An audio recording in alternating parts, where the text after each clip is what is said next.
Bang! Set up niya. Para lamesa yan. Tanis. Anong size yan? Tapos, alam na. Ang ihaw na lang, kulang. Parang mas maganda yung design ng kabila. Kasi ito parang walang kwenta. Huh? Anong design? Ihaw na lang kulang. Tapos dito, Red Horse, may lamesa na. Ito yung sinasabi na magde-Domingo kita. Siyempre, linggo ngayon. Ano muna tayo?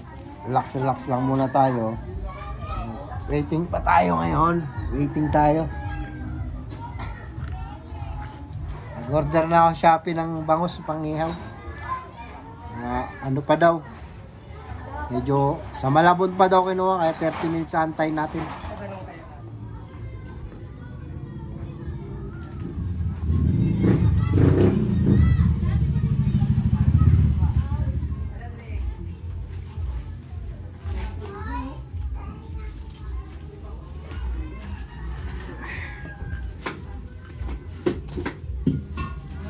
Maya, alam na kung anong kaparis niyan. Food horse.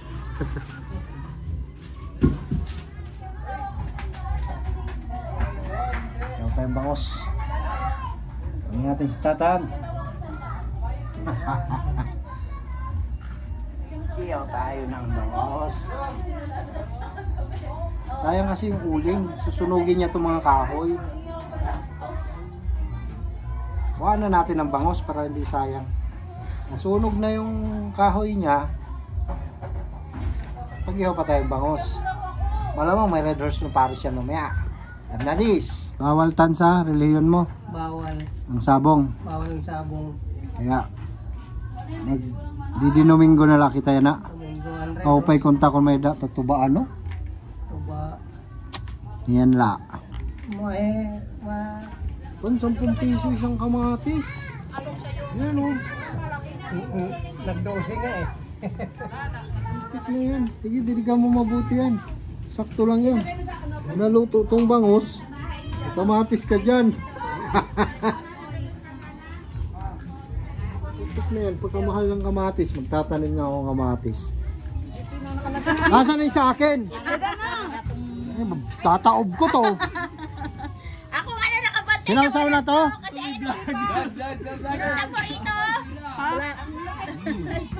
Taob ko yan.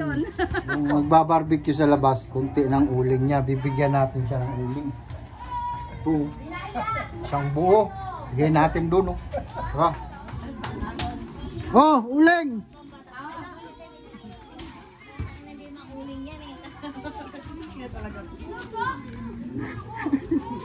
Ayaw niya. Ang makahirap ang putik. Oh, bakit may Red Horse dyan? Wala naman laman.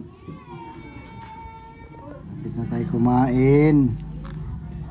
Kamuting kanin, kamuting kahoy, usawan.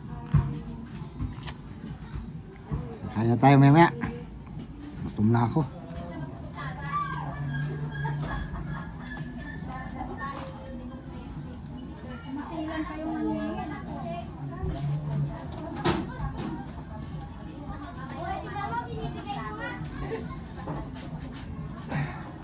Nasobrahan nga sa asin.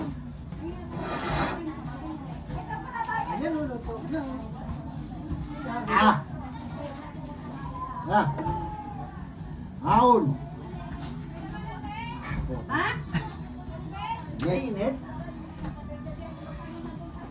Hati akin dyan ah. Ang alat naman itong kamuting kahoy na to. Alam. Tinagyan ng asin. Hindi, yung ano, may, kasi hindi daw pwede, ano, yung lugar, mayroon yan, hindi maalam. Uy. Oh. Ayaw magpabukas. Ang init. Pangit talaga pag di-coil-coil pa. Maganda talaga yun.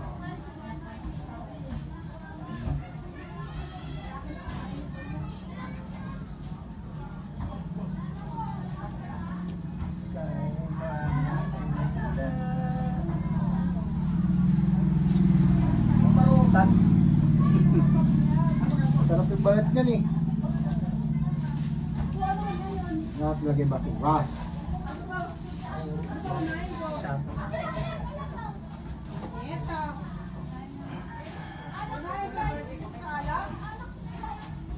Ah, naon.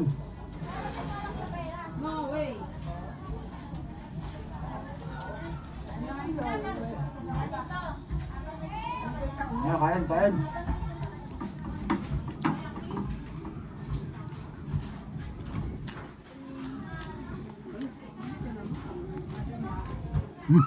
Init. Gutom na.